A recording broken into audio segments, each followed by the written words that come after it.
Good morning, you two. How are you doing today?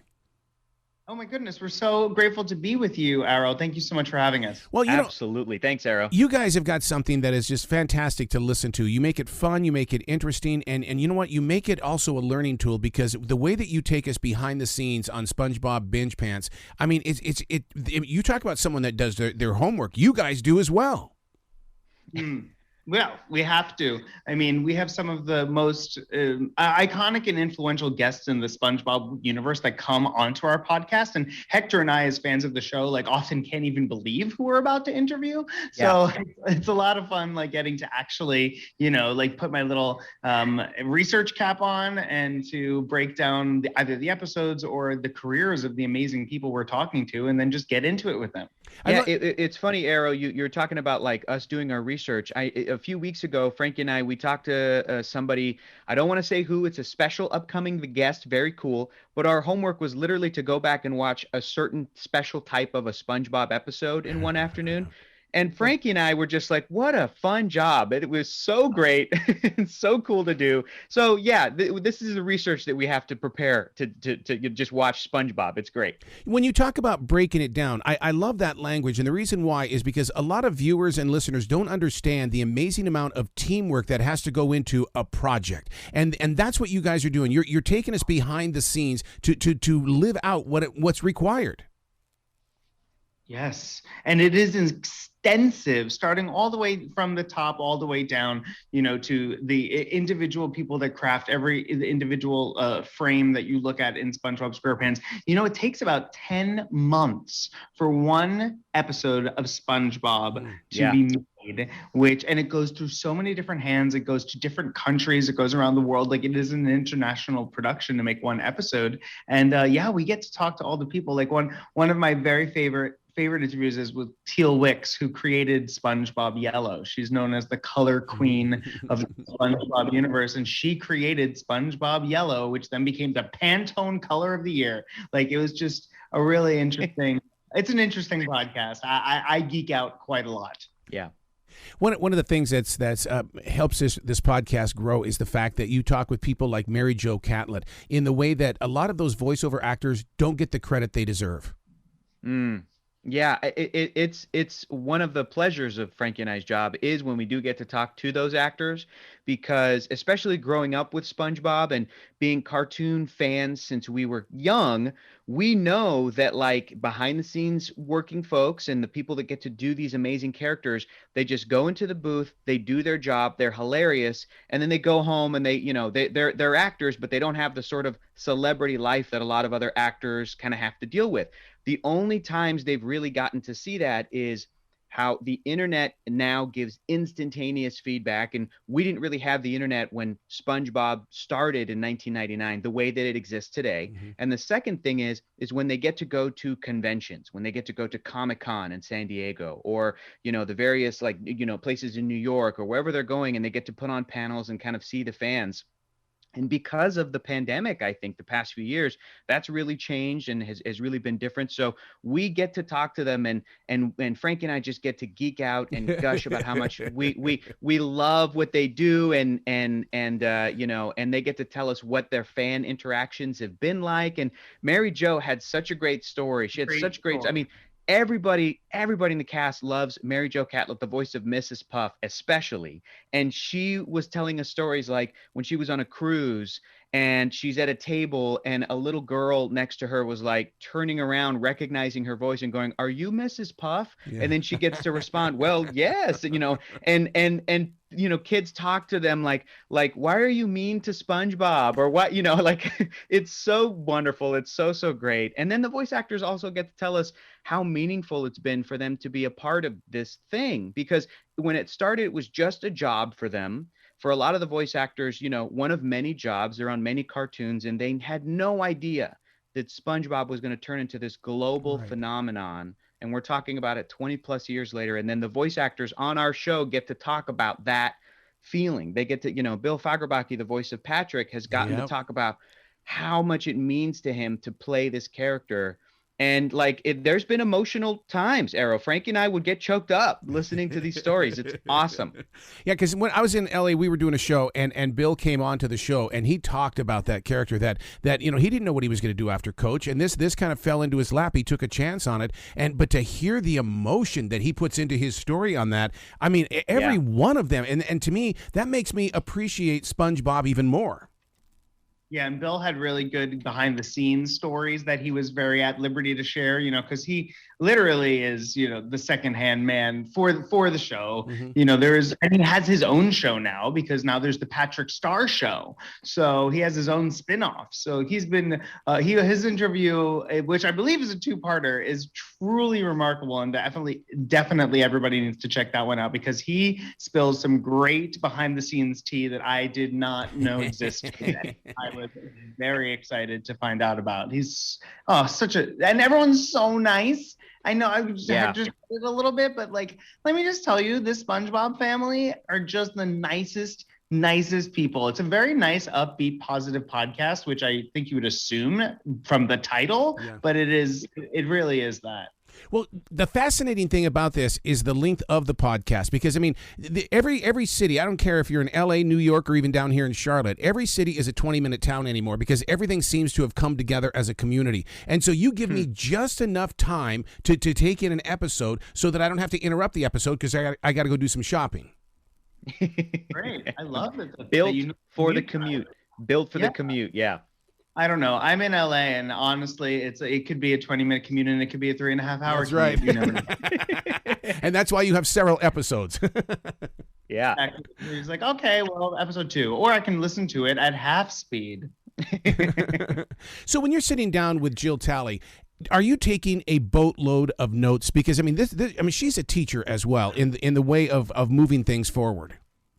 It's so funny. As the voice of Karen the computer, we had such great, and also the real life wife to Mr. Tom Kenny, the voice of SpongeBob. So when we talked to Jill, she was like, "Oh, Tom's in the other room. He's recording right now." Like, SpongeBob's in the other room doing the stuff. So yeah, it's also a blast to get to talk to these folks, and not just the voice actors either, but the directors and the writers and the animators who work on the show, because we're bringing up SpongeBob and how much we love it, but also we talk about everything else they've done in their career, the other shows that they've been on, the other stuff that they've worked on. And Jill is like a comedic genius. So we talked about her history and comedy and how she kind of brought some of that to this character. And it's awesome. It's a great opportunity for Frankie and I to geek out about really talented, cool people. Yeah.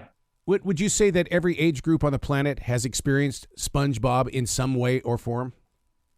Yes, absolutely. I would say that all the way, because I know, because my 96-year-old grandmother, Nona, loves SpongeBob and knows who SpongeBob is. She goes, "Yeah, I know what you're doing. You're doing this SpongeBob show. I know all about SpongeBob." A nonagenarian and knows SpongeBob, as well as a child that like basically is just taking in the world for the first time. It's a pretty impressive feat. I don't think there's anybody that doesn't know who SpongeBob is. I don't think it's possible. It's like, it's just as iconic as Mickey Mouse. You've been with the greats of the show. Was it supposed to be this big, or was it just supposed to be something that slipped into place? Arrow, that's such a great question. And Frankie and I are fans of SpongeBob. We've never worked on the show, so we are outsiders looking in, and we have gotten to ask this question. And the answer seems to continue to come up, which is no, they didn't plan it to be this. It was sort of at the right place at the right time. But more importantly, it just had such a great foundation. If you go back and watch the early episodes, season 1 even, which is what the podcast is and what Frank and I have been doing for the past couple months, and to watch those episodes and then to kind of compare them to other cartoons at the time, cartoons now, the history of cartoons, Mickey Mouse, like Frankie mentioned, it's such a great foundation. The characters are so beautifully put together that you could put them in any scenario. And so the story is the whole show is a perfect story engine. You can just put them in any given situation and they're going to be funny and they're going to act the way they're going to act and it's going to be entertaining. And even when the show started, to talk to folks who were there with the creator, Steven Hillenburg, who has since passed away. He's no longer with us, but they got to work with Steven Hillenburg. They got to see him pitch the show initially, start to develop the show. It was just a job for those folks. It was, it was just a 9 to 5. And a lot of these folks came from working on other cartoons. They did Rocko's Modern Life in a lot of cases. And then they came over to this one after Rocko was done. And they had no idea that it was going to be what it was going to be. And it took a few seasons to sort of get its steam. And eventually by season 2, by season 3, it was a hit. After season 3, they came out with the first movie, and the first movie was a hit. It was a surprising hit, where it's like, in the world of Pixar and DreamWorks and Disney, this movie did well. This movie hit with audiences. And after that, it's just been just sort of on top of the world.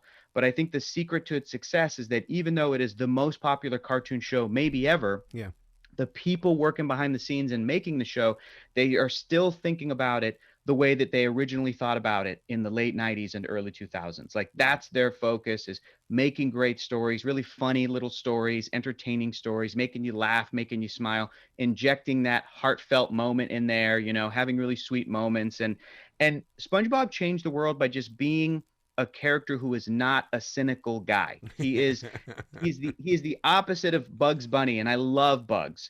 And he's even sweeter and more naive and beautiful than Mickey, and I love Mickey. But SpongeBob came along at a time where I think, coming out of the 90s, everybody was really over the cynicism, and so here's this little sponge, and I get to do this show with Frankie, who, in my opinion, is a real life human being SpongeBob. Frankie is he's a ray of sunshine. He's this beautiful human being. He's so positive and has so much energy. He makes me feel like Patrick. I get excited to go on adventures with him, So, that's the impact of the show. And I think part of the reason why it's been around so long is because they didn't plan for it to be what it is. It wasn't crafted in a lab. They created the show to be funny and endearing, and they keep working on the show in the same way to this day. You brought up the movie. Don't you think that SpongeBob reinvented David Hasselhoff? Because all of a sudden there was a whole new David. God. David Hasselhoff. I know they love to do that. They brought Keanu Reeves back for the last movie. I thought it was so random and ridiculous. I mean, not like he needed bringing back, but it was just so fun that they love to have these kind of amazing celebrity cameos and kind of off the beat, off the cuff kind of humorous choices. And I think that is just, again, just part of the brilliance of the world of SpongeBob, where, like, you never really know what you're gonna get, and it's always a little wacky. It's like it is, there are fires underwater, and, like oceans underwater, and all sorts of things that you might not know, which some have scientific basis, but that's also discussed on the podcast for a later time. But it is a really fun, they do really fun and very quirky choices, and I live for them. I live for them. It keeps it fresh. Do the writers get to help out when it comes to selecting the right voice? Oh, that's a great question, Arrow. It feels like that even if the writers, when they write an episode, they may not have that kind of input, especially because I'm thinking about, like, the first season when they were kind of putting everything together. I mean, one of the writers, Mr. Lawrence, is also the voice of Plankton. So I think he definitely had, a way to impact how his character was sort of crafted and depicted. And then he gets to come in and go, SpongeBob, and then do his Plankton voice. And even if those kinds of, like, departments are a little bit separate, at this point, SpongeBob is such a well-oiled machine that, like, the folks that come on to work on the show, they know exactly what the characters sound like. They kind of know the tone of the world. If they write weird little one-off characters, like, they may even have an idea as to who they're going to reach out to come and do the voice.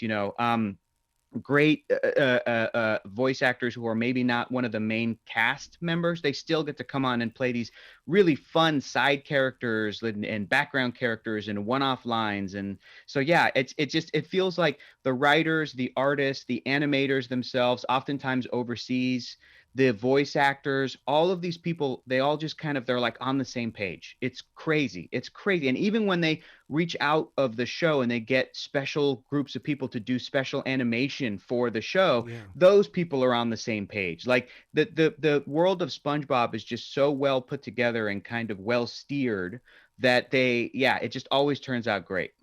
You know, one of the things I'd love to be is a fly on the wall after they have done a session where they've dropped the tracks and stuff like that for a particular episode, because it would be very hard to let go of being that character out in the real world. I would be walking around as Patrick Star all day. Hello, SpongeBob. Yeah, it's funny when you get to hear the. I always like to ask, because I'm a little boy basically at heart. I like to ask, like, do they prank people in their family, like been like, hi, it's me, and then like, oh my God, Patrick, and the answer is yes, some of them do, and also no, some of them don't. Like Bill doesn't like to shatter. Bill Fagerbach, he was talking about how he doesn't like to shatter the illusions of little kids. Yeah. But it is very interesting to see who does what, and we get to talk about it on our show, which makes me feel blessed. To be with April Pinky Davis, I mean, we're talking about a storyboard artist. That's somebody that is really, really, really behind the scenes, and we don't know that she exists, but we heard about it on the podcast. Yeah. And the crazy thing is, Arrow, is that Pinky Davis, who you just mentioned, she's somebody who is working on the show today, who I believe was born after the show debuted in 1999. You have got young people who are working on the show now, and we've talked to veteran storyboard artists as well, and people who've been on the show since the beginning. But yeah, we've also talked to folks who they are so young that they've grown up with SpongeBob, but they're still cartoon experts. They still know more about the world of cartoons than Frankie and I, and we've been around longer than them. It's crazy. They find the perfect people to work on these shows. Wow. Yeah, we get to talk to the people that you don't know. We get to understand a little bit about what the storyboard artist actually does, which I was completely ignorant to prior to this podcast. So it is very illuminating in that way also, and it gets to kind of lend a voice to somebody who is kind of an unsung hero. Yeah. You guys have got to come back to this show anytime in the future. The door is always going to be open for you. Yeah, Arrow, thank you. We'd love to come back, Arrow. You're awesome, man. Keep doing what you're doing. Excellent. You guys keep doing what you're doing. It's about connecting, man. Doing what you're doing, baby. Thank you. Be brilliant, you two. Thank you so much, Arrow.